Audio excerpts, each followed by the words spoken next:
ఇవన్నీ చేస్తూనే సూపర్ 6 ఏమమ్మా సూపర్ 6 సూపర్ హిట్ అవునా కాదా? అవునా కాదా?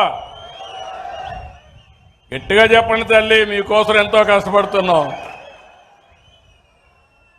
15 నెలలు ధైర్యంగా గర్వంగా చెప్తున్నా, సంక్షేమానికి సాటి లేదు, అభివృద్ధికి అడ్డు లేదు, సుపరిపాలనకు పోటీ లేదు. అవునా కాదా అని మిమ్మల్ని అడుగుతున్నా. పింఛన్లు పెంచామా లేదా? చెప్పిన ప్రకారం ఇచ్చామా లేదా? అన్నదాత సుఖీభవ ఇచ్చామా లేదా? తమ్ముళ్ళు మీరు చెప్పండి. ఏమమ్మా తల్లికి వందనం ఎంతమంది పిల్లలుంటే ఇచ్చామా లేదా అని అడుగుతున్నా. నిన్నే మా మైనారిటీ ఆడబిడ్డ 6 మంది పిల్లలుంటే 6 మందికి 78,000 ఇచ్చారని నా దగ్గరకు వచ్చి గర్వంగా చెప్పిందంటే అది తెలుగుదేశం పార్టీ విధానం.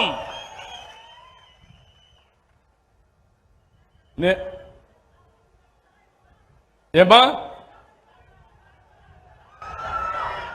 నలుగురమ్మా, 4 ఆడబిడ్డల మా తల్లికి 60,000 అంటే 8,000 తగ్గించి 52,000 ఇచ్చాం. అవునా తల్లి? 52,000 ఇచ్చాం మా ఆడబిడ్డకి. గట్టిగా చప్పట్లు కూడా చెప్పండి. ఇచ్చిన వాళ్ళు 10 మందికి చెప్పాలి. చెప్పినప్పుడు 10 మంది 100 మంది అవుతారు. నిన్న కూడా నేను అడుగుతున్నా, దేశంలో ఒక సర్వే చేసి రాష్ట్రంలో నాకు 4వ ప్లేస్ ఇచ్చారు, దేశంలో 3వ ప్లేస్ ఇచ్చారు ముఖ్యమంత్రుల్లో పాపులారిటీ కింద.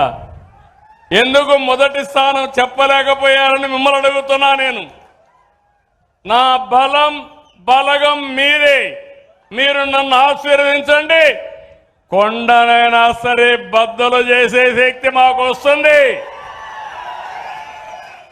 కష్టపడతాం, సంపద సృష్టిస్తాం, పెంచిన సంపద తిరిగి మళ్ళా మీకే పంచుతానని కూడా మరొకసారి హామీ ఇస్తున్నా.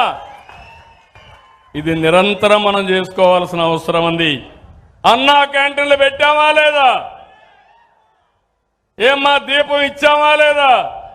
దీపం పెట్టామా లేదా? మీకు ఎవరిచ్చారు దీపం? మొదట నేనే కదా. మళ్ళీ ఇప్పుడు 3 సిలిండర్లు వస్తున్నాయా లేదా మీకు? అన్నింటికంటే ముఖ్యంగా మా ఆడబిడ్డలు స్త్రీశక్తి జల్సగా ఆర్టీసీ బస్ ఎక్కితే ఎవరిని అడిగే పని లేకుండా ఎక్కడికి పోవాలన్నా పోయి ఇంటికి వచ్చే పరిస్థితి. అవునా కాదా? మీరు అవసరమైతే తల్లి దగ్గరికి పోవాలంటే మీరు పోయి చూసి రావచ్చు, మీ కూతురు దగ్గరికి పోవాలంటే తల్లులు చూడొచ్చు.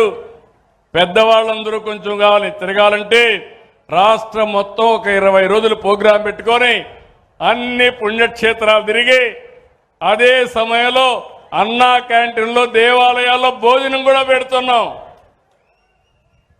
అవునా కాదా? 21 దేవాలయాల్లో అన్నదానం కూడా ప్రవేశపెట్టి అన్నదానాన్ని కూడా పెట్టాం. నేను రాబోయే రోజుల్లో మా ఆడబిడ్డలు స్త్రీ శక్తి ఏంటో ప్రపంచానికి చూపిస్తాను. 1,00,000 మంది ఒక సంవత్సరంలో లక్షాధికారులను చేసే బాధ్యత, పారిశ్రామికవేత్తలుగా చేసే బాధ్యత నాది. ఈ కార్యక్రమానికి నాంది పలికాం. ఇలాంటివన్నీ చేసు మీ అందరిని నేను ఒకటే చెప్తున్నా, ఒక్క కార్యక్రమం కాదు, ఇలాంటి కార్యక్రమాలన్నీ చేస్తా.